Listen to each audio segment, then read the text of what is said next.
The November wind swept through the streets of Chicago's South Side with a brutal chill that cut straight to the bone, carrying with it the first flurries of snow from Lake Michigan. It was the kind of early winter evening where darkness fell like a curtain before dinner time, painting the city in shades of steel, gray, and bruised purple as flickering streetlights struggled against the gloom. Inside Rosie's diner, the warmth was a fragile sanctuary against the bitter cold outside. The small establishment sat on the corner of Halsted Street and 47th, a neighborhood fixture for over 35 years. Its cracked leather booths told stories of better days. The Formica counter was stained with decades of coffee rings, and the linoleum floor, once a cheerful pattern of yellow and white, had faded to a tired beige. But there was something honest about the place, something stubbornly real, that the gentrified cafes creeping into other parts of Chicago couldn't touch. Elena Carter moved between tables with the efficiency of someone who had learned that stopping meant thinking, and thinking meant drowning. Her chestnut hair was pulled back in a hasty ponytail, a few strands escaping to frame a face too thin, too pale, with shadows beneath her blue-gray eyes that no amount of sleep could erase. At 27, she looked older not from age, but from the kind of exhaustion that settles into your bones when you've been running on empty for too long. Her hands were rough and cracked from washing dishes, her sneakers held together with duct tape, and her uniform carried the ghost of stains that wouldn't come out no matter how hard she scrubbed. "More coffee, Mr. Kowalski?" she asked, approaching an elderly man hunched over the counter, his arthritic fingers wrapped around a chipped mug. "You're too good to us, Ellie," the old man replied, his Polish accent thick with warmth. "You remind me of my daughter." Elena smiled, a real smile that softened the weariness in her eyes and refilled his cup. These moments, these small kindnesses exchanged between strangers who had become something like family, were the only things that made the 18-hour days bearable. But beneath her calm exterior, her mind was spiraling through calculations she'd been trying to outrun all week. Lily's asthma medication was due in 2 days, $340 she didn't have. Lucas needed money for his college application fees. The landlord had taped another eviction notice to their door this morning. And somewhere in the back of her mind, Derek's voice echoed, "You can't survive without me, Ellie. You'll come crawling back, Mrs." Nguyen shuffled in from the cold, snow dusting her gray hair, pulling her worn shopping cart behind her. "Elena, child," she said in her soft Vietnamese accent, pressing a warm container into Elena's hands. "Leftover pho. You eat." Too skinny. The unexpected kindness made Elena's throat tighten. "Mrs. Nguyen, you don't have to." "Your mother," the old woman interrupted gently, patting Elena's cheek with a weathered hand. "She watching you from heaven. She want you to eat." The mention of her mother sent a familiar blade of grief through Elena's chest. 4 years gone, and some nights it still felt like she was sitting beside that hospital bed, holding a hand that grew colder by the hour. Cancer had stolen her mother piece by piece, and Elena had been there for every terrible moment, learning to change IV bags, to crush pills into applesauce, to hold someone through pain when there was nothing left to do but witness. Those skills, forged in the darkest chapter of her life, had never left her. By 11:47, the diner had emptied into silence.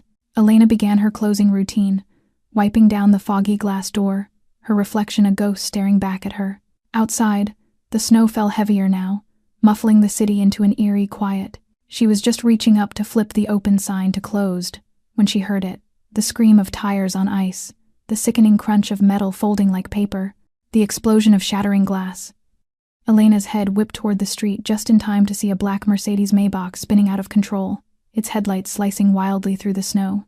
It jumped the curb, clipped a fire hydrant, and slammed into a light pole 20 meters from the diner with a thunderous crash that rattled the windows in their frames. For a heartbeat, the world stopped.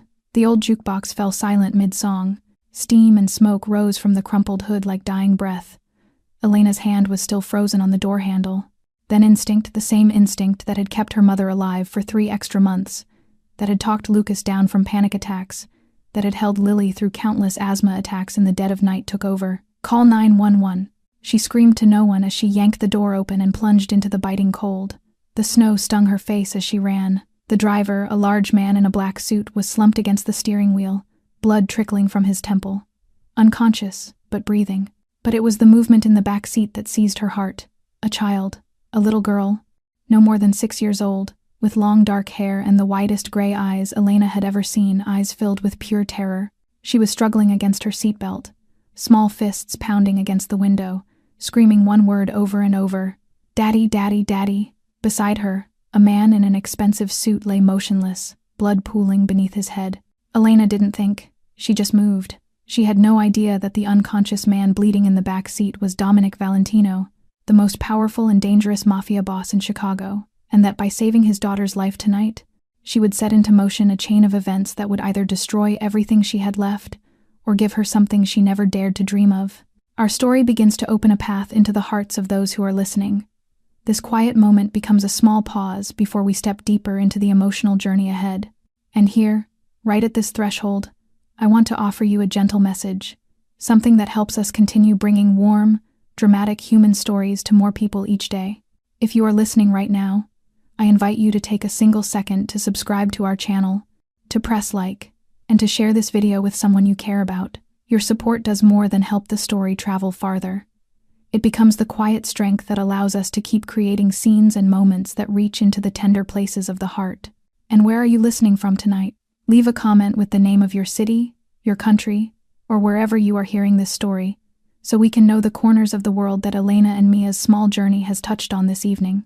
We truly cherish every word you share with us. Now then, let us return to that fateful night, the moment when the lives of 3 people collided not only in an unexpected accident, but in the way they would alter one another's destiny forever. Elena rushed toward the crushed car, her bare hands trembling in the skin cutting cold, though she did not notice it at all, and the rear door on the little girl's side was jammed tight from the impact. The metal frame warped and twisted out of shape.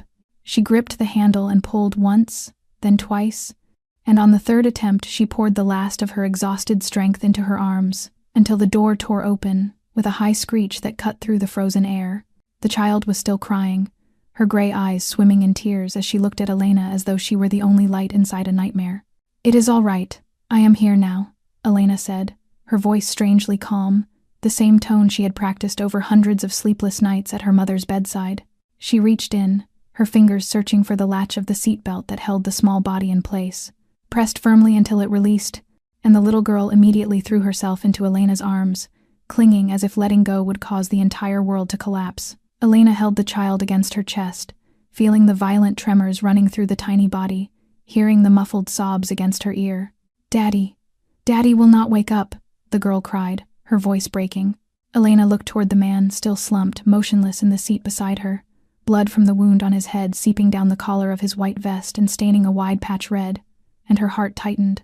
She placed the girl on the front seat where it was safer, then turned to the man again, and the old skills from 4 years ago rushed back as though they had never left, guiding her hands as they moved automatically. She pressed 2 fingers to his neck, searching for a pulse, and felt the faint yet steady beat beneath the skin. He was alive. The wound on his head was bleeding heavily, and she knew head wounds often looked worse than they were, but he still needed pressure immediately. Without hesitation, Elena pulled off the apron that had followed her through 12 hours of work, folded it into a thick pad, and pressed it against the wound. The blood seeped through the fabric, warm against her fingertips, but she did not flinch. She had done this many times before, when her mother's nose bled from chemotherapy, when she changed dressings after surgery, when she had to keep calm during moments that would have sent anyone else into panic. "Hold this for me," she told the little girl gently, guiding those tiny hands to press down on the makeshift compress. "You are doing so well. You are helping your father." The child obeyed, her eyes still swollen with tears, though her sobs softened into small hiccups.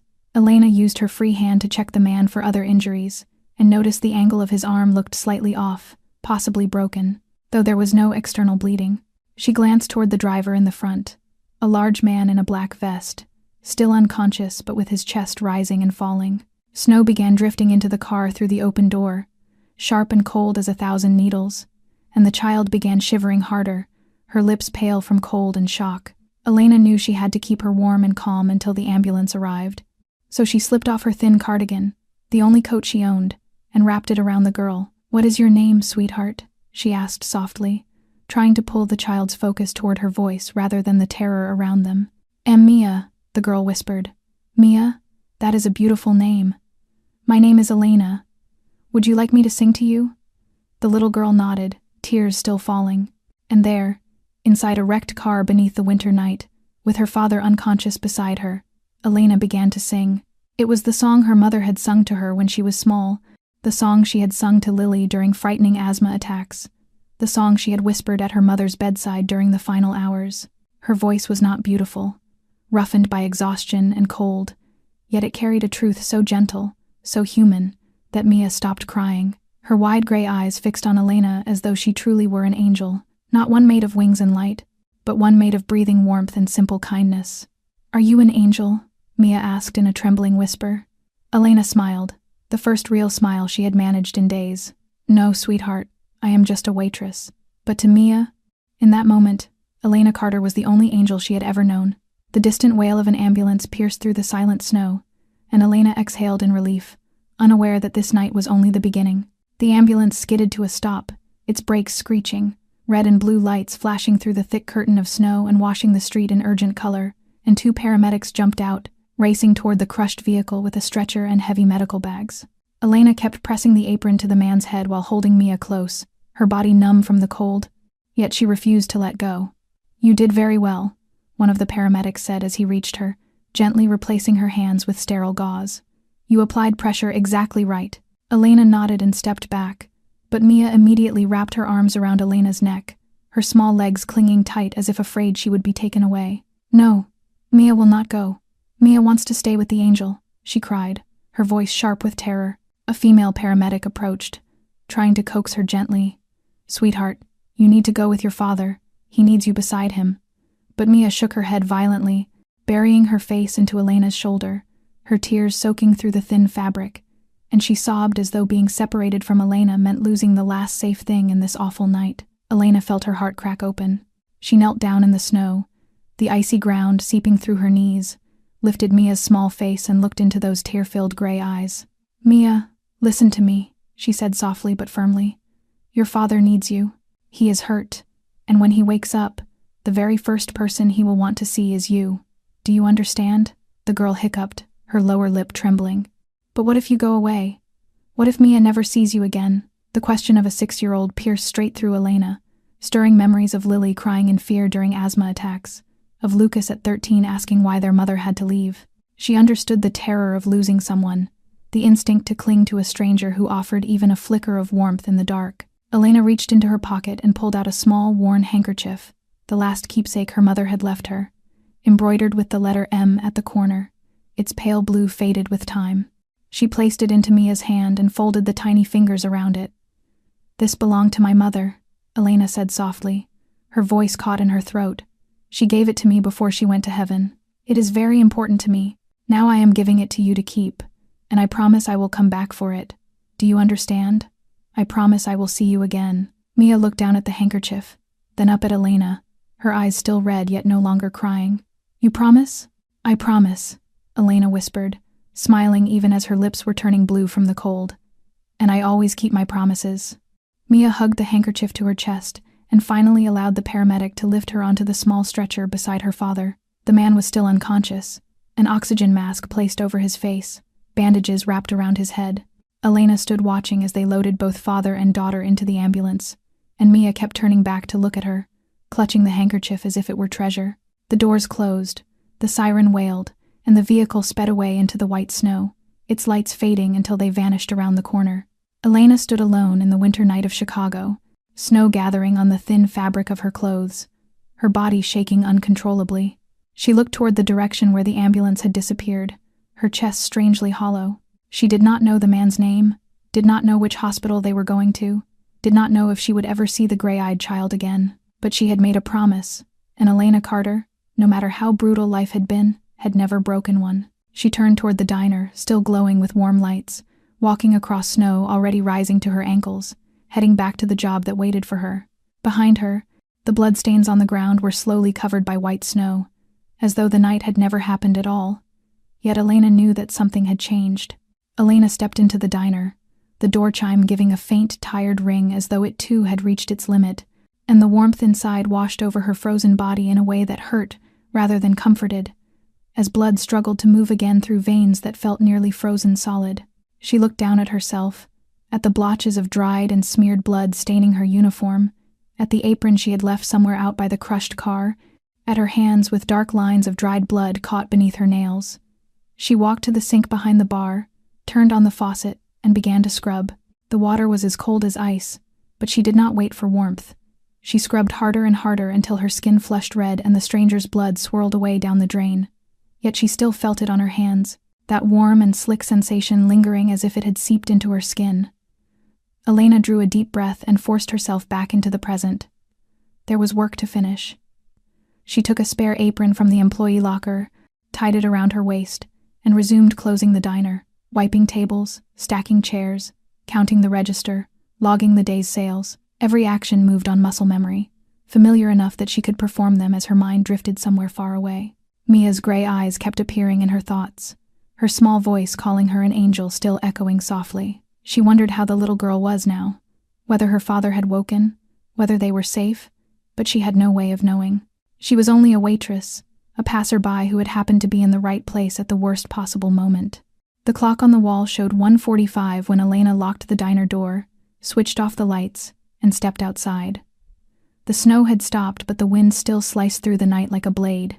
She had no coat, her only cardigan wrapped around Mia and likely lying somewhere in a hospital now. She crossed her arms tightly, lowered her head, and began the walk home. 15 minutes through the bitter wind, past empty dark streets and alleys she knew by heart, places where no one asked questions after 10 at night, and where the wail of police sirens served as a nightly lullaby. Elena had lived on the south side her whole life. She knew every crack in the sidewalks, every broken street lamp no one bothered to fix. Her apartment sat on the 4th floor of an old building that should have been demolished 10 years ago. The elevator long dead, the stairwell damp and dim, heavy with the smell of mildew. Elena climbed slowly, each step weighted with a fatigue that had long surpassed exhaustion. She opened the apartment door as quietly as possible. Inside, darkness pressed close, broken only by the thin beam of a street lamp leaking through a torn curtain. The room was small enough to feel like the walls were breathing down her neck. A worn double bed where Lucas and Lily lay curled beneath blankets. A frayed sofa where Elena slept each night. A tiny kitchen corner with a sink that dripped steadily, and walls mottled with black mold. But this was home, the only place where she could shield her siblings. Elena tiptoed to the bed and watched Lucas and Lily sleeping. Lucas, at 17, still looked like a boy when he slept. His tousled brown hair soft against the pillow, his features delicate like their mother's. Lily, 12 and smaller than her age from chronic asthma, breathed with a faint wheeze even in sleep. Elena stood watching them for a long moment, her chest aching with love and with guilt. She had not given them a better life. She had worked herself past breaking, yet it was never enough. It had never been enough. She backed toward the sofa and sat down in the dark. And for the first time in many months, Elena allowed herself to cry. Not loudly, only silent tears sliding down her cheeks, her shoulders trembling as she tried to stop the sobs. She cried from exhaustion, from loneliness, from losing her mother's handkerchief, from knowing that little gray-eyed girl was somewhere in a hospital without her, from the fear that she would not have money for Lily's medicine tomorrow. But when the first light of dawn crept through the window, Elena wiped her face dry.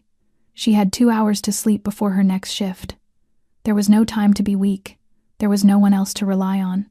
Only her, and the 2 sleeping children she would protect at any cost. The alarm rang at 5 in the morning, only 2 hours after Elena had fallen asleep. Her body protested every movement as she forced herself upright, her head spinning, her eyelids heavy as if packed with sand. She glanced at the bed where Lucas and Lily slept, their breaths steady in the cold air of a room without working heat. Elena dressed quietly, pulling on her worn janitorial clothes, drank a glass of cold water for breakfast, and left the apartment before sunrise. Her cleaning shift began at 6 in a downtown office building. As always, Elena arrived on time, received her supply cart, and started from the 1st floor. Every motion was heavier than usual, her hands trembling as she gripped the mop, her mind foggy beneath a curtain of fatigue. By the 5th floor, as she wiped down the conference room glass, the world suddenly tilted. Elena grabbed the doorframe, fighting to stay upright, as black spots flickered before her eyes. She sank to the floor, her head pressed between her knees, breathing slowly until the dizziness passed. Little food, little sleep. Her body was at its breaking point. But she did not have permission to collapse. She forced herself up, leaned against the wall briefly, and continued her shift. No one noticed, no one cared, and Elena preferred it that way. She did not need pity. Her shift ended at 10. Elena received her pay envelope, counted quickly in her head, $70, plus 43 from tips last night at the diner, still more than 200 short of Lily's medication. She tucked the money into her pocket and boarded the bus home, hoping for a short nap before her evening shift at Rosie's. But when Elena turned into the narrow alley leading to her building, she froze. Derek Shaw leaned against the wall by the entrance, a cigarette burning low between his lips, his cold blue eyes tracking her like prey. 3 years had passed and he had not changed. Still the neatly combed blonde hair, still the tall, strong frame that once made her feel safe before it became the weapon that terrorized her, still that smile she once loved and later learned to fear. "My Ellie," Derek said, flicking the cigarette to the ground and crushing it beneath his heel. "I knew you had the morning shift. I have been waiting an hour." Elena wanted to turn and run, but her feet felt nailed to the pavement. 3 years ago, she had fled from him on a stormy night with Lucas and Lily, carrying only a bag of clothes and a few $100s. She had changed her number, moved 3 times, erased every trail. But Derek always found her. "I have nothing to say to you," Elena said, forcing her voice not to shake. "Whatever we had ended 3 years ago." Derek stepped closer, every stride pushing Elena backward until her spine hit the cold wall. He planted a hand beside her head and leaned in, his face inches from hers, the smell of smoke and whiskey filling her breath. "You do not get to decide when it ends," he murmured, his voice sweet in a way that chilled the air. "I told you, you cannot live without me. Look at you, thin as a twig, trapped in this dump, working yourself to death. Come back to me and I will give you a better life. I would rather die than go back to you." The words had barely left her mouth before Derek clamped his hand around her wrist, squeezing until Elena winced. She tried to pull away, but he was too strong, the pressure tightening, promising bruises like all the ones before. Still stubborn as ever, Derek growled, the sweetness vanishing, revealing the monster beneath. "I will teach you. Let go of my sister." Lucas's voice cut through the alley. Elena turned, her heart seizing as she saw her 17-year-old brother advancing, pale with fear and fury, his fists clenched as if ready to fight a man twice his size. "Lucas, go inside," Elena whispered. Derek looked at Lucas and laughed. "Kid is all grown now, huh? Trying to play hero for big sister."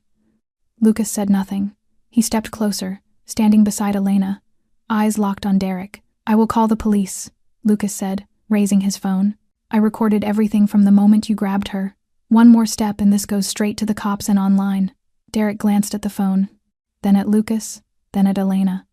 Slowly he released her wrist, stepped back, and smirked. "Fine. I will go. But remember this, Ellie.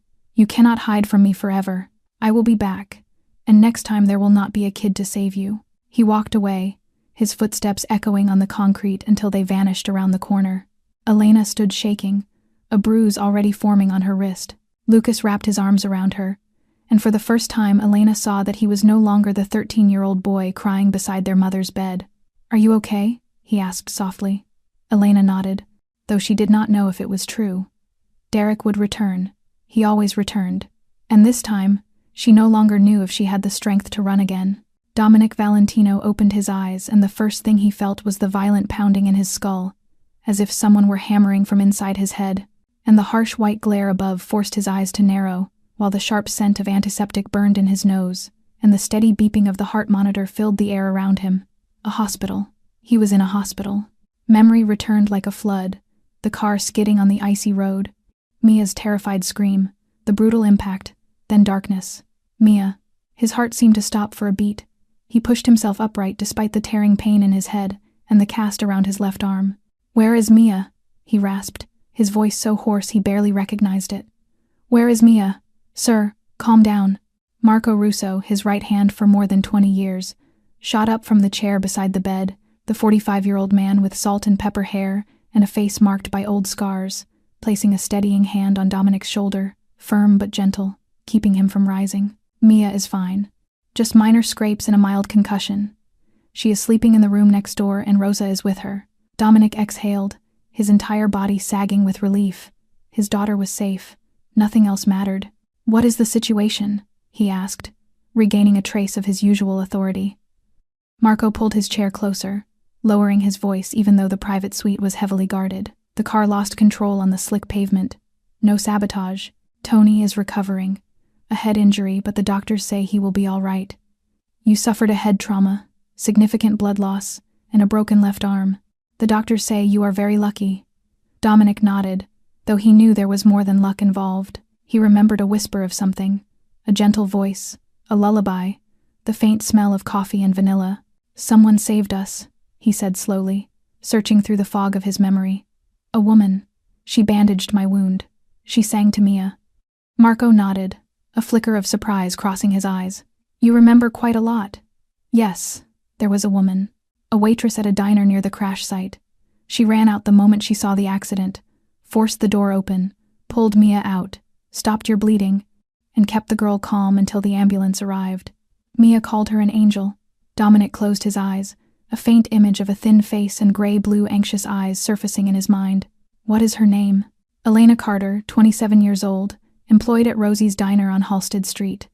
I had preliminary information gathered." Marco took out a thin file and set it on the table beside the bed. Dominic lifted it with his right hand, flipping through the pages. A still image from a security camera showed a slender woman in a server's uniform. Chestnut hair pulled into a ponytail. A weary face carrying a stubborn resilience. He read further. "Father died when she was 8. Mother passed from cancer 4 years ago, currently raising 2 younger siblings. A 17-year-old brother and a 12-year-old sister with chronic asthma. Working 3 jobs simultaneously. Waitress, office cleaner, weekend babysitter. Nearly $50,000 in medical debt from her mother's treatment. At risk of eviction due to unpaid rent." And one detail made Dominic pause for longer than the rest. "Survivor of 2 years of domestic abuse by a former boyfriend named Derek Shaw. Escaped 3 years ago. But he still harasses and threatens her. She lives like this," Dominic murmured, his voice darkening. Marco nodded. "She works 18 to 20 hours a day, sir. And that night she ran out into the snow with no coat. Stood there in the freezing wind until the ambulance came. She gave Mia her mother's handkerchief to hold on to, promised she would come back for it." Dominic looked down at the photograph of Elena Carter. A woman with nothing, no money, no power, not even a coat to keep warm, yet she still threw herself into danger for strangers. She did not know who he was, did not know he could give her anything she wanted. She simply did what was right. "I want to meet her," Dominic said, his voice no longer a request but a command. "And Marco, find everything about this Derek Shaw. I want to know it all." Marco rose. "Anything else, sir?" Dominic turned toward the window where dawn washed the Chicago skyline in soft pink light. "Prepare an appropriate gift. She saved the most precious thing I have. I owe her a life." 3 days passed since that fateful night, and Elena's life continued like a spinning wheel that never stopped. Morning shift cleaning offices, afternoon shift babysitting for the neighbor, evening shift at Rosie's Diner. She tried not to think about Derek and the cold gleam in his eyes when he promised to return.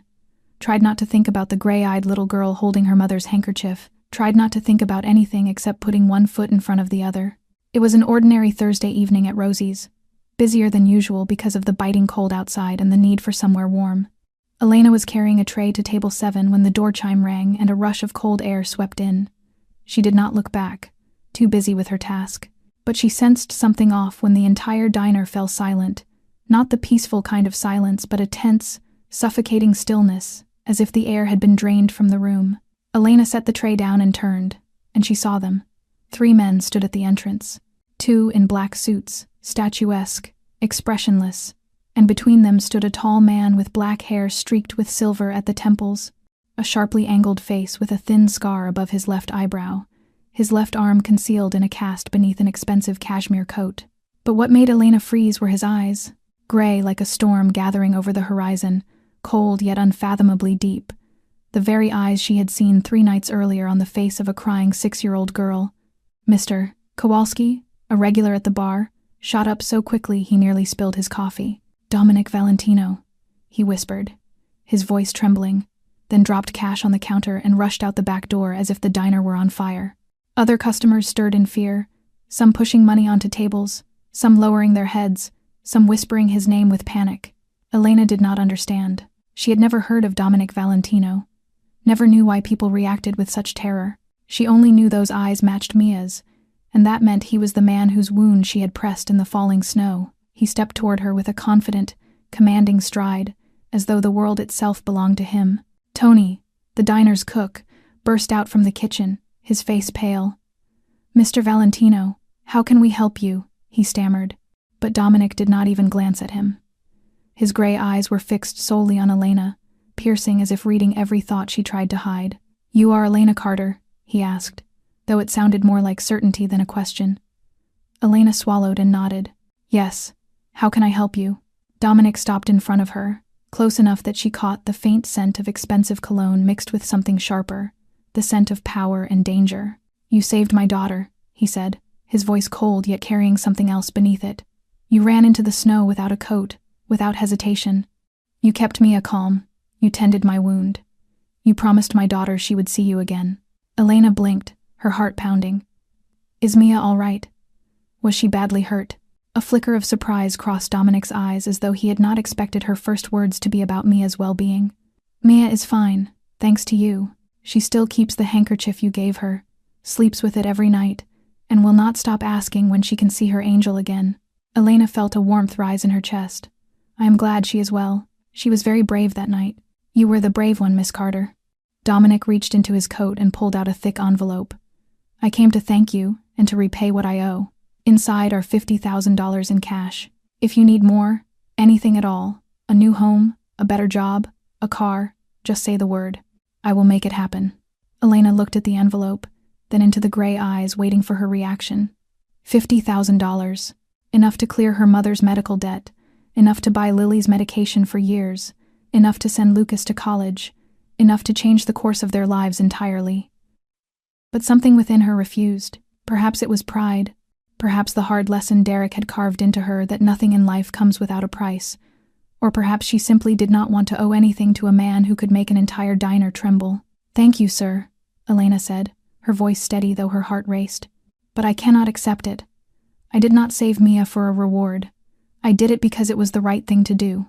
And for the first time in his life, Dominic Valentino, the most powerful mafia boss in Chicago, the man no one dared refuse, found himself without an answer. Dominic stood there with the envelope still in his hand, his gray eyes fixed on Elena, as though she were some unfamiliar creature from another world. For in his life everything had a price and everyone could be bought, and he was accustomed to people bowing to his money and his power, accustomed to the world rearranging itself the moment he lifted a finger. Yet this thin woman in a cheap waitress uniform had just refused $50,000, as if it were nothing more than a handful of loose change. You do not understand, Dominic said, his voice steady yet carrying something else beneath it. Perhaps curiosity, perhaps irritation at being refused. I am not a man who likes to owe anyone. You saved my daughter's life. This is not charity, it is a rightful repayment. Elena shook her head, her gray-blue eyes meeting his without a trace of fear. And I am not someone who sells kindness, she answered quietly. I already told you, I did not do it for money. Mia was a terrified child, and I did what any person with a conscience would do. Not everyone would do the same, Dominic replied, his voice dropping lower. That night, dozens of people passed by before the ambulance arrived. No one stopped. Only you. Elena was silent for a long moment, then asked the only question she truly cared about. Is Mia really all right? I mean, truly all right. Is she having nightmares? Is she afraid of cars now? After a trauma like that, children often suffer more in their minds than in their bodies. Dominic blinked, thrown off guard. No one had asked him about Mia's emotional state, only doctors speaking about her physical injuries, subordinates asking about security, sycophants wanting to impress him. Yet Elena Carter, a woman with nothing, cared about whether his daughter had nightmares. Mia still asks about you, he admitted, his voice softening slightly. Every night before bed she asks when her angel is coming to take back the handkerchief. I think you are the only good thing she remembers from that night. Warmth flickered in Elena's eyes. Please tell Mia that her angel misses her very much, she said gently, and that she was incredibly brave. Dominic looked at her for a long moment, then slid the envelope back into his coat, understanding that forcing her to accept it would only push her farther away, and instead he drew a black business card with silver lettering and placed it on the counter. I respect your decision, he said simply, but if you ever change your mind, or if you need anything at all, call this number, day or night. Elena glanced at the card but did not pick it up. Dominic gave her a small nod, turned, and walked out with his two men following close behind, the door chime ringing as they left, and the glossy black Mercedes outside rolling away into the night. The entire diner exhaled as one, murmurs rising from every corner. Tony hurried to Elena's side, his face pale as paper. Do you know what you just did? He whispered sharply. You just turned down money from Dominic Valentino. Dominic Valentino. Elena frowned. I know he is Mia's father, But who is he that everyone seems terrified of him? Tony scanned the room nervously, then tugged her into the shadowed corner behind the bar. You really do not know. Dominic Valentino is the most powerful mafia boss in Chicago. The Valentino family controls almost everything underground in this city.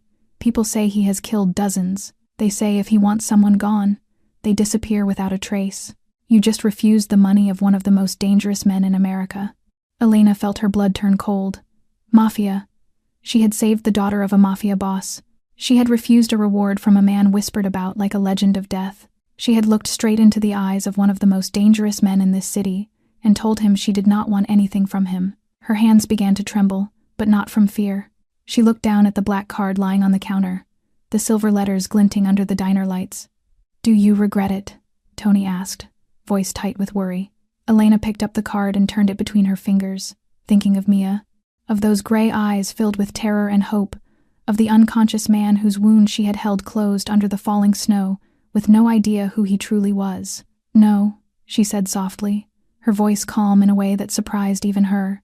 I did the right thing, and I will never regret that. She tucked the card into her apron and returned to work, for there were still tables to serve and hours to finish before she could go home. And no matter how much the world tilted, Elena Carter still had to keep moving. A week passed since the night Dominic Valentino had walked into Rosie's diner, and Elena tried to forget the strange encounter. The black card stayed inside the drawer of her nightstand, not discarded but untouched, and life continued with its usual rhythm, shifts stacking on top of shifts, numbers running through her mind, and the constant fear of Derek lingering behind her like a shadow. On Saturday night, her shift ended at midnight. Tony had left early because his wife was ill, and Elena locked the diner alone before stepping into the freezing Chicago air, tightening her thin thrift store coat around her shoulders. She cut through the alley she always used, a shortcut that saved 5 minutes, and on a night this cold 5 minutes mattered. She was halfway through when a figure stepped out from the darkness, blocking her path. Elena froze, her heart plummeting as she recognized the familiar face in the weak street lamp glow. Derek Shaw stood there, eyes bloodshot with alcohol, a crooked grin twisting his mouth. I told you, he slurred. You cannot run from me forever. Elena spun to flee, but she barely moved before Derek lunged, grabbing her hair and yanking her backward. She screamed in pain, clawing at his arm, but he was far stronger. He slammed her against the wall, her face hitting the rough brick, warm blood running down her forehead. 3 years, Derek growled, his breath thick with whiskey. 3 years I waited. 3 years I searched. You think you can leave me without consequences? Let me go, Elena gasped, struggling, and Derek twisted her wrist painfully before striking her across the face, sending her crashing to the ground, her skull smacking the cold concrete and the world spinning with bright spots of light. You are coming back with me, he hissed, grabbing her collar and dragging her upward. Whether you want to or not. You belong to me, Ellie. Forever. Elena tried to call for help, but the blow to her head blurred her senses, trapping her voice into nothing more than a weak whimper. She thought of Lucas and Lily, thought of what would happen to them if she disappeared, and tears slid down her cheeks, mingling with the blood on her skin. Then suddenly the pressure on her collar vanished. She heard a heavy thud, the sound of a body hitting the wall, Derek's cry of pain. She forced her eyes open just enough to see 2 dark figures pinning Derek to the ground, one kneeling on his back, the other twisting his arms behind him. Do not kill him, a familiar voice said sharply. Marco Russo stepped out of the shadows, his scarred face cold as stone as he stared down at Derek writhing on the pavement. The boss wants him alive to face consequences. For now, get out of this city and never come back. Otherwise, next time it will not just be broken bones. The 2 men hauled Derek upright, and Elena heard the crack of something snapping, Derek's scream echoing down the alley, then the dragging steps fading away. Marco knelt beside her, the hardness in his eyes softening. Miss Carter, can you hear me? Elena nodded weakly, dizziness washing over her. You work for Dominic Valentino. Yes, the boss ordered protection for you the moment he left the diner. We have been monitoring Derek Shaw for a while, but tonight he acted faster than expected. I am sorry we did not reach you sooner. Elena wanted to say she did not need protection, that she could manage on her own, but when she tried to stand, her knees buckled and everything blurred, and before she hit the ground, strong arms caught her. Bring the car, Marco commanded. We are taking her to the boss. Elena wanted to protest, wanted to say she needed to go home to Lucas and Lily, but her consciousness drifted like a boat losing its anchor, and the last thing she felt before darkness closed in was the scent of expensive leather and the deep voice of someone on the phone saying they were on their way back to the estate. Elena woke to a dull throb pulsing behind her eyes and the soft scent of lavender drifting through the air, and she blinked several times, trying to understand where she was, staring up at a soaring ceiling adorned with ornate classical patterns, a chandelier glittering with crystal light, deep red velvet curtains, and beneath her a cream leather sofa softer than anything she had ever touched in her life, a setting so far removed from her cramped apartment that it felt like another universe. "You are awake, thank goodness," a middle-aged woman with streaks of silver in her dark hair and a kind, gentle face said as she approached with a damp cloth in her hand. "I am Rosa, housekeeper for the Valentino family. Stay still. Let me change the bandage on your head." Elena tried to sit up, but a wave of dizziness pressed her back down, and Rosa placed the cool cloth against her forehead before carefully checking the wound already cleaned and wrapped. "You have a minor head injury, but no stitches needed," she murmured. "The bruising on your face will fade within a few days." Elena looked around again, trying to collect her thoughts, and through the wide window she saw an enormous garden with a marble fountain, perfectly trimmed hedges, and a tall iron gate enclosing the grounds like a fortress, and she realized this was Dominic Valentino's estate, so extravagant it made her feel like a stain on a pure white page. "My brother and sister," she whispered, her voice raspy. "Lucas and Lily, they are home alone. I have to go." "The boss already sent people to watch over them," Rosa reassured her. "They are safe, do not worry." Before Elena could protest, the door opened, and Dominic Valentino stepped inside, wearing a white shirt with the sleeves rolled up, the collar slightly open, a stark contrast to the impeccably controlled image he had presented at the diner, although his gray eyes remained the same, sharp as steel, and in this moment burning with a contained fury. "Leave us," Dominic said to Rosa, not as a request but a command, and she nodded and slipped out, closing the door behind her. Dominic stood looking at Elena for a long breath, his jaw tight, the muscles in his arm coiled as if restraining a storm. "Derek Shaw," he said at last, his voice low and dangerous. "He abused you for 2 years, stalked you for 3 more, and tonight he nearly killed you. Why did you not tell me?" Elena pushed herself upright, managing it despite the ache in her skull. "That is not your concern," she answered. "Derek is my problem. I can handle him." "You call being beaten unconscious in a dark alley handling it," Dominic retorted, stepping closer, his gaze drilling into hers. "If my men had not reached you in time, what do you think would have happened?" Elena said nothing, because she knew exactly what would have happened. She had known it for years. She had lived with that fear longer than she cared to admit, yet she had built her life on surviving alone, and did not know how to accept help from anyone, least of all from a mafia boss she barely knew. "I do not need your protection," she insisted, her voice sharper than she intended. "I do not want to owe anyone, especially someone like you." "Someone like me," Dominic repeated quietly, a fleeting expression crossing his eyes, something that might have been hurt or might have been cold amusement. "What do you think you know about someone like me?" "I know who you are," she said, meeting his gaze without flinching. "Tony told me. You are Dominic Valentino, the man who controls the underworld in Chicago. People fear you because you are dangerous. I have lived with a dangerous man before. I will not make that mistake again." Silence filled the room, heavy and suffocating, until Dominic exhaled, a weary sound she had not expected from a man who carried the world like a weapon. "I am not Derek Shaw," he said softly. "I would never hurt you, but I will not stand by while someone else does. You saved my daughter's life, and I owe you. Let me pay that debt."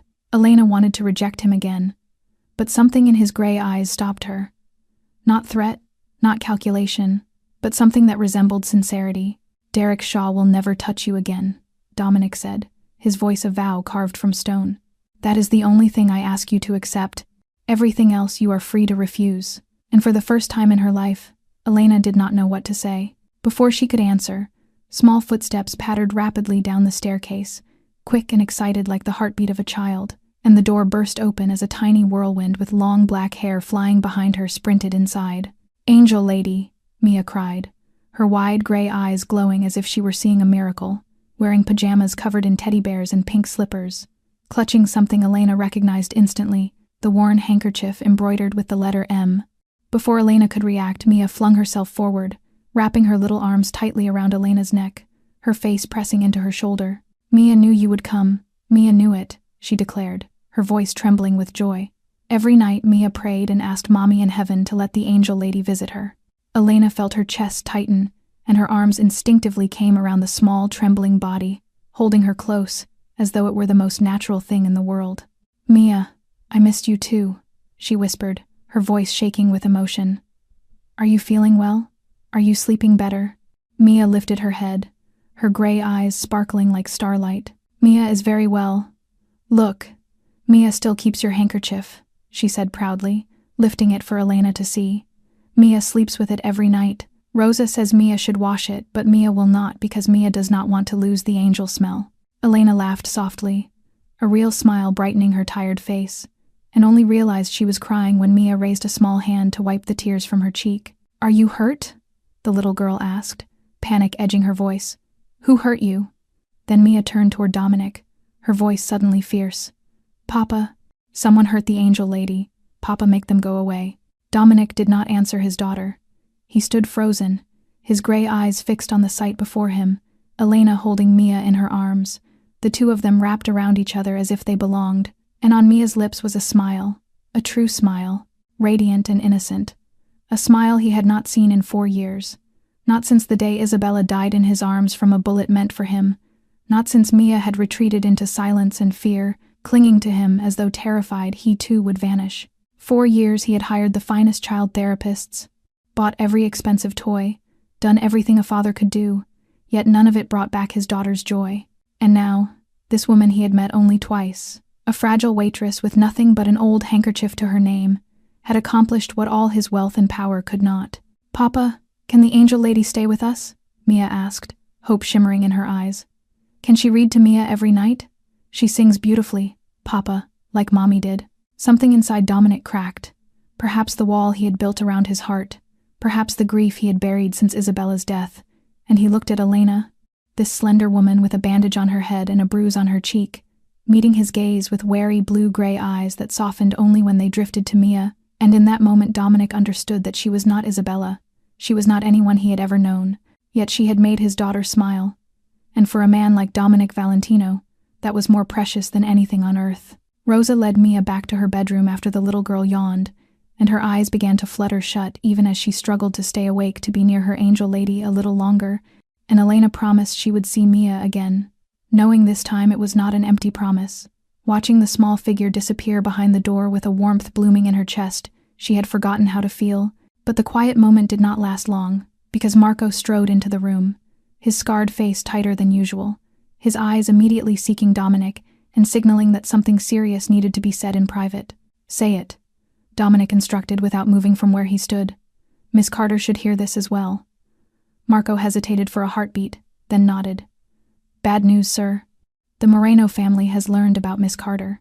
Elena saw Dominic's entire body tense, his gray eyes darkening like a storm rolling across the sky, and although she did not yet understand the details, her instincts sharpened by years of hardship told her this was no trivial matter. "How did they find out?" Dominic asked, his voice frigid. "We are still investigating," Marco replied, "but it appears someone at the hospital talked, and word spread that a woman saved the life of Dominic Valentino's daughter, and Victor Moreno took a particular interest in that piece of information." Marco cast an apologetic glance at Elena. "He has already had people look into her. He knows where she lives, where she works, and he knows about her siblings." Elena felt her blood freeze. "Who is Victor Moreno?" she asked, though she kept her voice steady despite the pounding of her heart. Dominic turned to her with an expression that held something close to regret. "Victor Moreno is the head of the Moreno Mafia family, the greatest enemy my family has. Our families have fought over territory in Chicago for 20 years. He is the one who ordered the killing of my wife 4 years ago." The final words stunned Elena into silence as she remembered hearing that Dominic was a widower and that Mia had lost her mother. She had not imagined that death to be tied to this brutal world. "What does he want with me?" Elena asked, though she already knew before Marco spoke. "He wants to use you as leverage against the boss," Marco said grimly. "He knows you matter to Mia, and Mia is the boss's only weakness, and he will use you as a pawn, kidnap you or threaten you to force concessions during upcoming territory negotiations." Elena rose to her feet, the dizziness nearly gone but her mind spinning for an entirely different reason. "I am just a waitress. I have nothing to do with any of this. Why would they target me?" "Because you saved Mia," Dominic said, his voice heavy. In this world that is enough to make you a target. Anyone connected to me becomes prey in the eyes of my enemies, which is why I have no friends and no family besides Mia, which is why I tried to keep you at a distance." Elena let out a bitter breath. "Yet you watched me, sent people after me, brought me here. Because I had no choice," Dominic snapped, his self-control cracking for the first time. "You think I want to drag you into this chaos? You think I want to watch one more innocent person hurt because of me?" The room fell into a strained quiet, and Elena looked at the man before her, the feared mafia boss, and saw not ruthlessness but the sorrow of someone who had lost too much. "So what now?" she asked, calmer than she felt. "Now," Dominic said, "you cannot go back to your old life. Not until I deal with Victor Moreno. You and your siblings need protection, and the safest place for you is here with me." Elena wanted to argue, wanted to say she could handle herself, but she thought of Lucas and Lily and the danger that might reach them because she had been in the wrong place at the wrong time. She had risked her life to save one child, and now had to face the consequences. "I need to see my brother and sister," she said finally. "I need to explain." 3 days after the night at the Valentino estate, Elena returned to her routine as if nothing had happened, refusing Dominic's offer to stay, refusing the security team he wanted to assign her, refusing everything except one condition.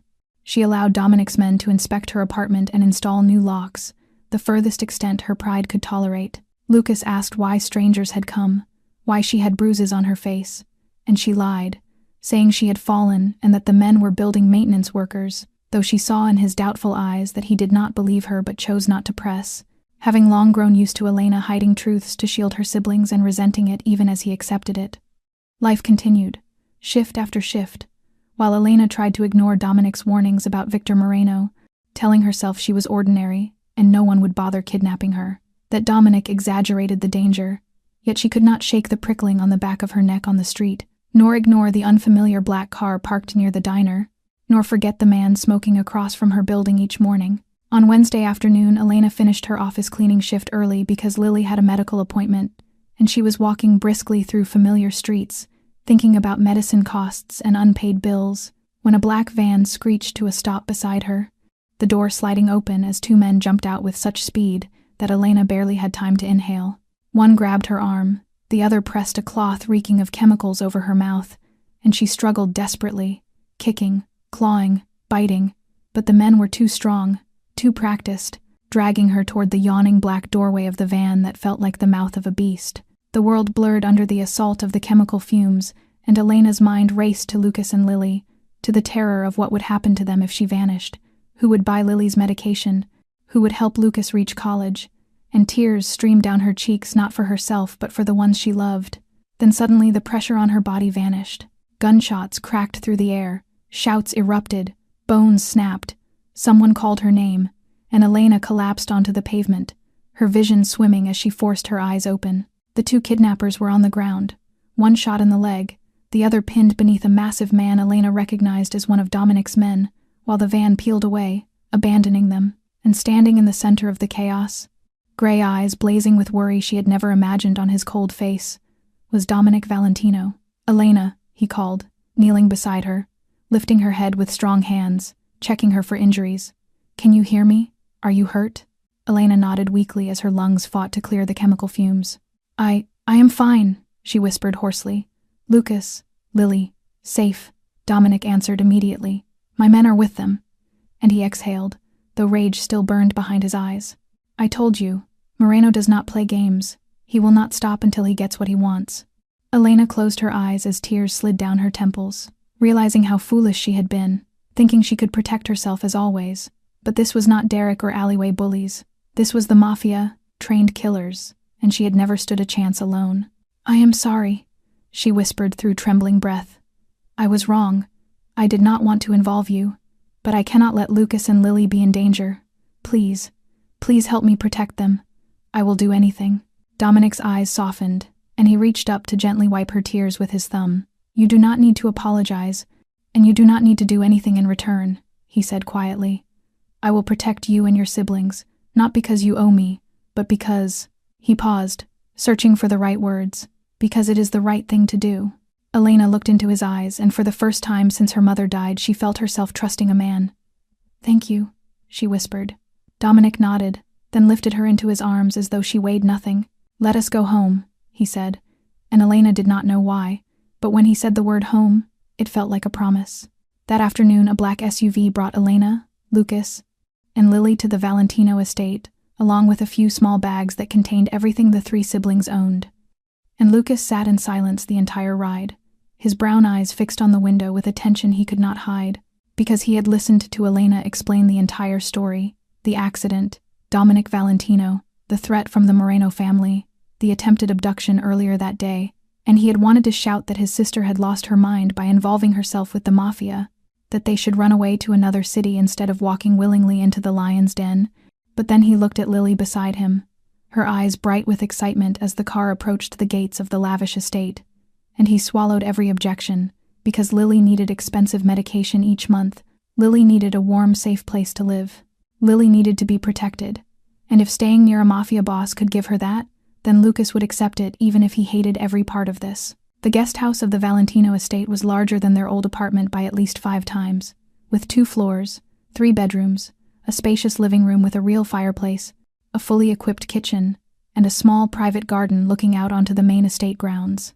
And Lily ran from room to room like a freed bird, squealing with delight at the sight of the bathtub, the large bed with white duvets, the refrigerator full of food, while Elena stood in the living room unsure of what to feel because she had grown used to moldy, cramped spaces, to sleeping on a frayed sofa, to counting every coin before buying groceries, and all this luxury felt wrong on her shoulders like clothing that belonged to someone else. Rosa appeared in the doorway with a warm smile carrying a tray of fresh cookies and hot chocolate, welcoming them with her honey-toned Mexican voice, urging them to treat this place as home and to ask her for anything they might need. And Lily immediately ran to her, eyes wide as she inhaled the scent of the cookies, while Rosa gently scolded Elena for being too thin and assured her no one in this house would ever go hungry. Before Elena could respond, Mia came running in, gray eyes sparkling the moment she saw Elena, shouting, "Angel Lady," as she flung herself into Elena's arms, before spotting Lily and tilting her head curiously at the girl only a few years older than she was. Lily introduced herself with a beaming smile and told Mia that Elena had told her many things about her, and Mia turned to Elena with astonishment and delight, asking if it was true, and when Elena nodded, the 2 children began chatting as if they had known each other forever. Running outside to the garden hand in hand, Rosa watched them with gentle affection and explained that Mia had not played with another child since Isabella died, that she kept to herself and only spoke to Dominic or Rosa, and Elena watched Mia laughing in the flowers with Lily and felt something warm unfurl inside her chest, something like hope.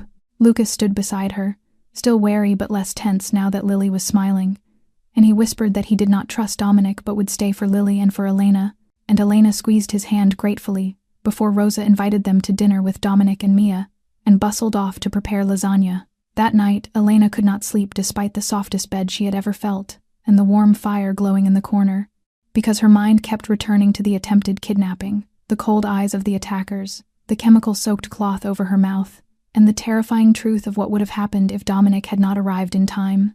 And she lay awake until 2 in the morning before slipping quietly outside. The garden was lit by small, hidden lamps casting a fairy-tale glow across the stone path, and Elena walked among the flowers until she stopped at the marble fountain, sitting on a cold stone bench as she looked at the star-filled sky, only then realizing she was not alone. Dominic stood beneath an old maple tree with a glass of wine in his hand, his gray eyes fixed on some distant memory, dressed in a white shirt with the collar undone and sleeves rolled up, looking nothing like the cold, untouchable figure she had seen before, but instead, like a man haunted by ghosts. She approached slowly, and he spoke without turning, asking if she could not sleep either, and she admitted her mind was too full, and he nodded, saying he understood because he had not slept through a night since Isabella died. The name hung heavy between them until he began to speak again, telling her he had met his wife when he was 25, that she had been the daughter of a lawyer with no ties to his world, beautiful, intelligent, stubborn enough to stay by his side despite the danger, believing love was worth the risk, and he said with a breaking voice that she had been right, because she had risked her life for him. He told Elena how Isabella had died shielding him from a bullet meant for his head during an ambush ordered by Victor Moreno, how she died in his arms in front of a 2-year-old Mia, and Elena placed a gentle hand on his arm because she could not bear the pain she heard in his voice. Then she told her own story, of losing her mother to cancer, of fighting every day and every night to give her one more hour, one more breath, yet still losing her, and afterward falling into the arms of Derek at her weakest, believing his empty promises until he turned into a violent captor, controlling and isolating her until she finally escaped one rainy night with 2 siblings and a few $100s. They fell silent then, 2 people from opposite worlds tied together by wounds no one else could see, and Dominic told her she was stronger than she believed, that she had endured and survived and still managed to love, and she told him he was a good father who carried unimaginable guilt but never stopped protecting Mia. He reached out his hand then, and she let him take hers, and they stood together in the cold, quiet night, fingers intertwined, and for the first time in a very long time neither of them felt alone. 2 weeks had passed since the quiet night in the garden, and life inside the Valentino estate had begun to settle into a rhythm Elena never expected to grow familiar with, because although she continued working at Rosie's diner, there was now a car sent to fetch her and security assigned to walk her in and out. Lucas had started adapting to the new home, spending most of his time in the estate library preparing for college entrance exams, and Lily and Mia had become inseparable, sharing every childish secret and playing together from dawn to dusk. Yet the person who stayed closest to Elena was none other than Mia herself, the 6-year-old with storm-gray eyes who followed her everywhere like a small shadow. Each morning, Mia rushed to the guest house to eat breakfast with her before school. Each afternoon, she waited at the door with 100 stories to tell the moment Elena returned. And each night she refused to sleep, unless Elena read to her and sang the lullaby her mother once sang, curling into Elena's lap with her soft, dark hair smelling faintly of children's shampoo, and her small fingers clinging to Elena's sleeve as if afraid she might disappear. One weekend afternoon, Rosa taught Elena and the girls how to make cookies in the sprawling kitchen, and with Lily also joining the lesson, the 4 of them turned the room into a delightful chaos of flying flour and echoed laughter, while Mia stood on a stool stretching her tiny hands to cut dough into star shapes, tongue sticking out in concentration as she proudly presented a lopsided piece to Elena, who crouched down to help shape it properly. Then Mia spoke of her mother, saying Rosa had told her she used to bake with her, and that her mother now watched her from the sky, before lifting her gaze and telling Elena in the most innocent, earnest voice that she now had Ellie. And she asked the question that made Elena's breath falter, asking if Ellie could stay with her forever, because she did not want Ellie to leave the way her mother had, and Elena knelt and wiped the flour from Mia's cheek and promised she would not go anywhere, and Mia flung her arms around her, whispering that she loved her, that Ellie was like her second mama, before murmuring the words that shattered Elena's heart wide open. Ellie mama. And Elena froze with tears spilling uncontrollably as she held the small, warm child to her chest, crying not from sorrow, but from a happiness so sharp it hurt. And when Mia saw the tears, she cried too, wiping Elena's cheeks with flour-covered hands while leaving white streaks on both their faces, unaware that Dominic had been standing at the doorway for a long time watching the entire scene. From the moment Mia called Elena Ellie mama to the moment they clung to each other in tears, and for the first time in 4 years, the cold steel heart of Chicago's most feared mafia boss, stung with warmth and grief so fierce, it blurred his vision, and he slipped away quietly with a decision already carved into him that he would protect Elena Carter at any cost, not only because she had saved Mia, but because she had given his daughter something he could never give, the love of a mother. The next morning, the atmosphere in the estate shifted sharply, and Elena noticed it as soon as she stepped out of the guest house. Because the number of guards had doubled and their expressions were taut, Rosa hurried Mia and Lily back inside, insisting they stay indoors. Lucas was told not to leave the guest house, and Dominic had shut himself in his office since dawn with Marco and a stream of men moving in and out with grave faces. No one told Elena anything, and when Rosa only shook her head anxiously, Elena's unease grew until just before noon she decided to find out for herself, approaching Dominic's office, only to freeze outside the half-open door, when she heard Marco's voice revealing that Victor Moreno had obtained photographs taken that morning of Elena, Lucas, and Lily walking from the guest house to the main estate, and he had sent a message calling Elena Dominic's little bird, and threatening that it would be a shame if something happened to her and the 2 children, demanding the Southport territory in exchange, or he would send Dominic their remains piece by piece, and Elena went cold to the bone, leaning against the wall, trying to steady her breath. Inside the room, Dominic's voice cut like ice as he ordered an end to the matter, saying Moreno had killed his wife 4 years earlier and now threatened the one person Mia loved, and that the time had come to finish it. And when Marco asked for instructions, Dominic said that tonight Victor Moreno would die. Elena pushed the door open then, unable to stand still another second, and both men turned in shock as she stepped inside, trembling yet resolute, asking if he truly intended to kill a man, and Dominic dismissed Marco before facing her, trying to explain that she did not understand. But she forced him to explain why this had to happen, why there was no other way, and Dominic told her with a raw edge that Moreno had taken Isabella, had attempted to kill Mia by sabotaging the car, and was now threatening to butcher Elena and her siblings, asking her what she expected him to do, sit and wait for Moreno to strike first. Elena told him she did not want him to stain his hands with blood because of her, that she had seen too much violence in her life and did not want to be the reason he killed again. And Dominic said she was not the reason because Moreno should have died long ago, and she was merely the drop that overflowed the glass. But Elena stepped closer, crying as she asked what kind of man he would become if he killed again, how Mia would grow up knowing her father's hands were red, begging him to tell her there was another path. Dominic stood rigid as if every word she spoke pierced him, and when she placed his hand against her wet cheek telling him not to shut her out, not to carry this alone, that if he wanted to do this for her she deserved to know.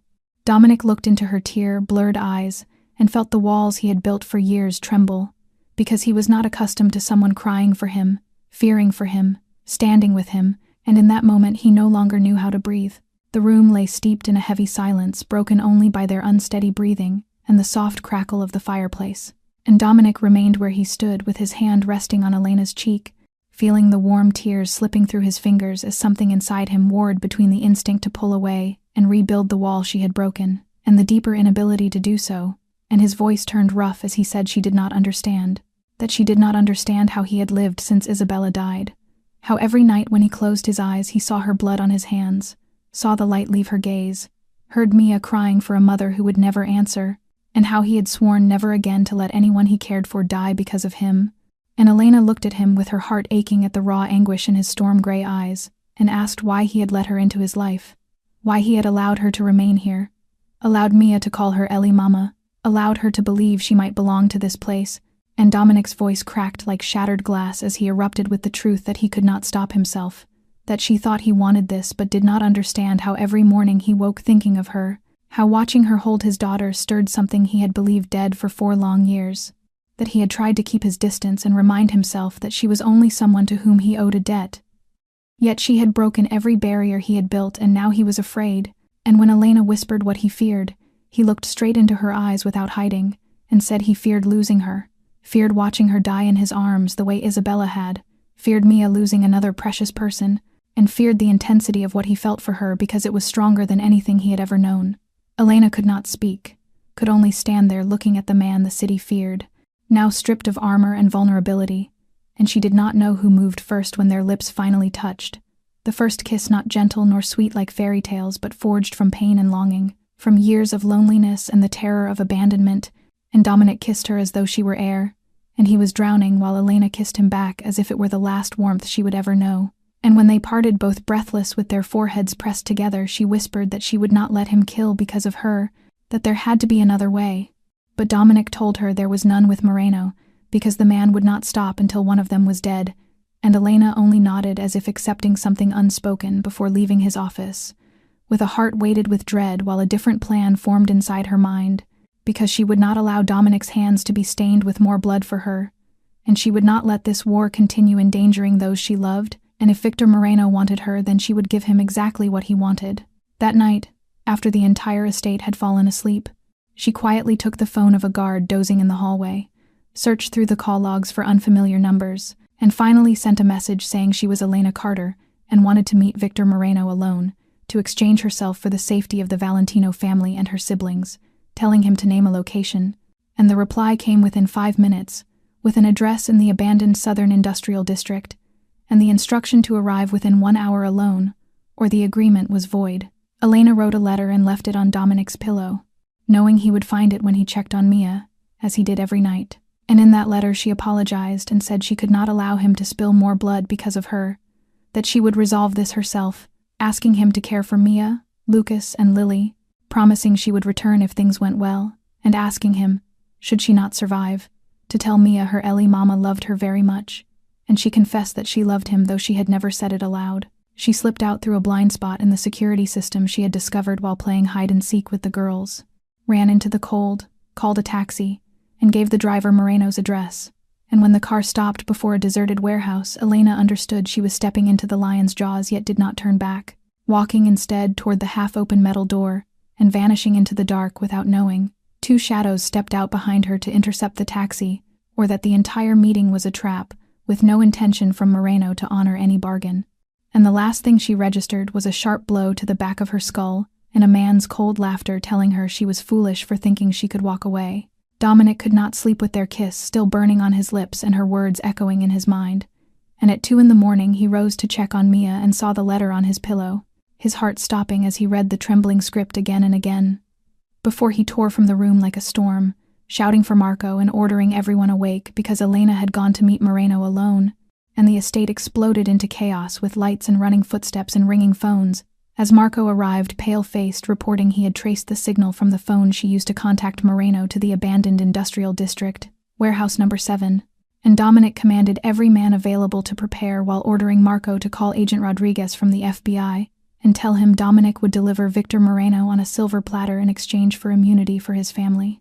The fleet of black cars tore through Chicago's night like a streak of rage and fear, Dominic gripping his gun with only one thought in his mind: Elena, who had risked herself for him and Mia and those she loved, doing what Isabella had done 4 years earlier, and Dominic swore he would not allow history to repeat itself. Warehouse number 7 stood decrepit in the desolate district with Moreno's men surrounding it, but Dominic had more soldiers and had something Moreno lacked: the desperation of a man on the brink of losing someone he loved, and the gunfight erupted fiercely, with shattering glass and ricocheting bullets, as Dominic led the charge like a feral creature, cutting down every guard in his path, oblivious to danger and focused solely on reaching Elena. He found her in the basement tied to a chair with dried blood on her forehead and her lips swollen, while Victor Moreno stood beside her with a gun to her head, smiling with venom as he mocked Dominic for arriving quickly and taunted him about letting his wife die. And Dominic leveled his weapon with every muscle pulled taut while meeting Elena's tear-blurred gaze, trying to tell him not to worry.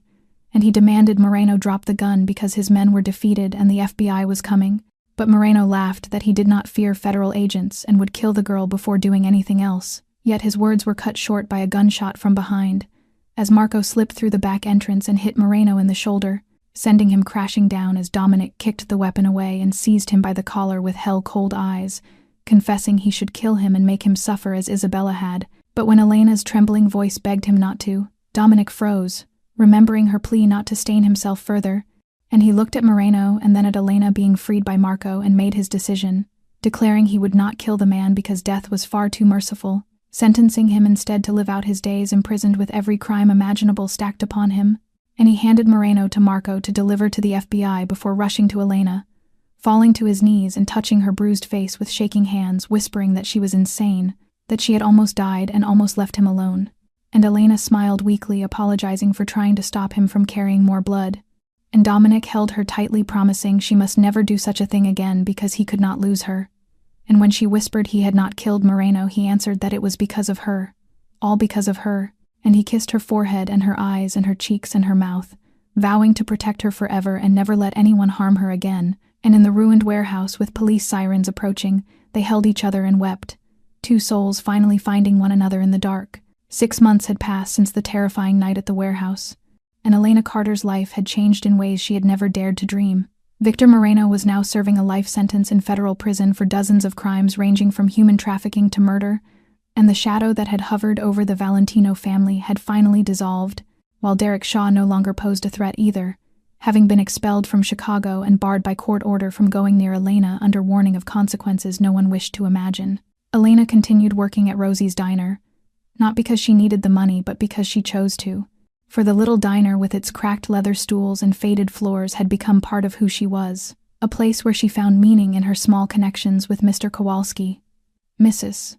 Nguyen, and Tony. And though Dominic had asked her dozens of times to quit, she refused each time with the stubborn smile he had grown to love, telling him she needed the job to remind herself of where she came from, and to never forget the hard years that had shaped her.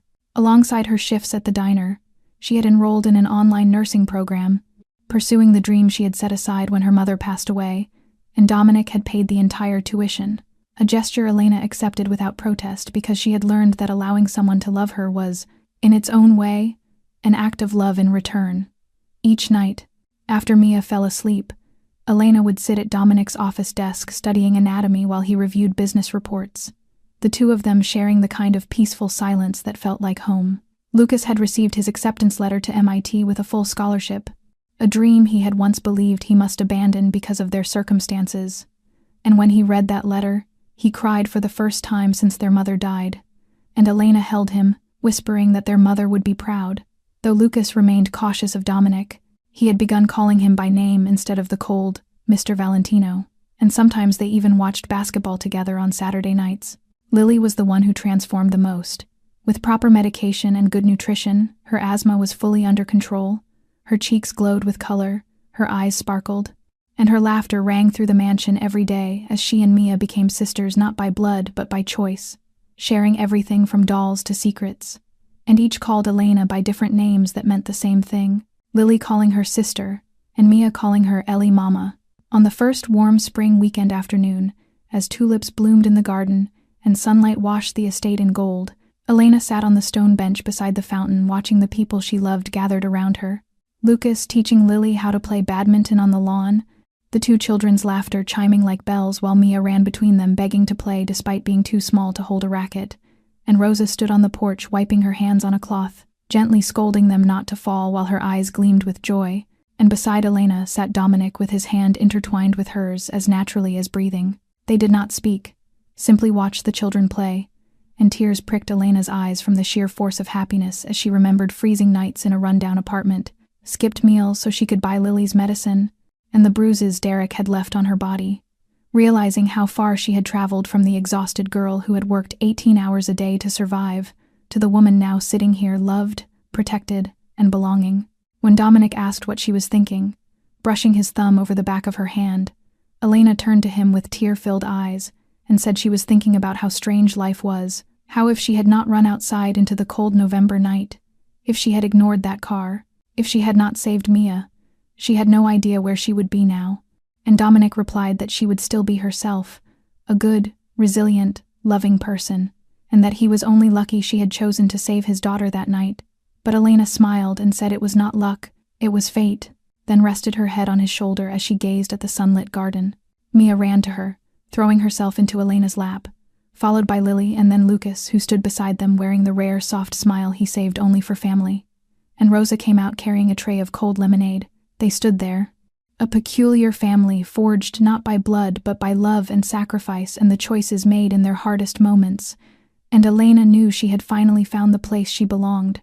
The story of Elena and Dominic had come to an end, but the lesson it left behind remained, reminding us that life often brings trials that feel impossible to overcome, and nights so long we fear no light will ever return, yet a small act of kindness can alter a life forever, not just another's but our own. Elena had saved Mia not for reward but because it was the right thing to do, and that simple act opened the door to a happiness she had never imagined. This story also reminds us that family is not defined solely by blood, but by those who choose to love and protect each other. And wherever you are in your life, whatever burdens you carry, remember that there is always a light at the end of the tunnel, and sometimes angels reveal themselves in the form of ordinary people. Thank you for staying with this story until the final moment. If the journey of Elena and Dominic has touched your heart, please subscribe to our channel, like this video, and share it so more people can hear stories as meaningful as this one. We would love to know how this story made you feel, whether it reminded you of anything in your own life, or whether you have ever met unexpected angels along your path. Please share your thoughts in the comments below, as we always treasure hearing the honest emotions that come from the depths of your hearts. Wishing all of you good health, joy, and peace each day.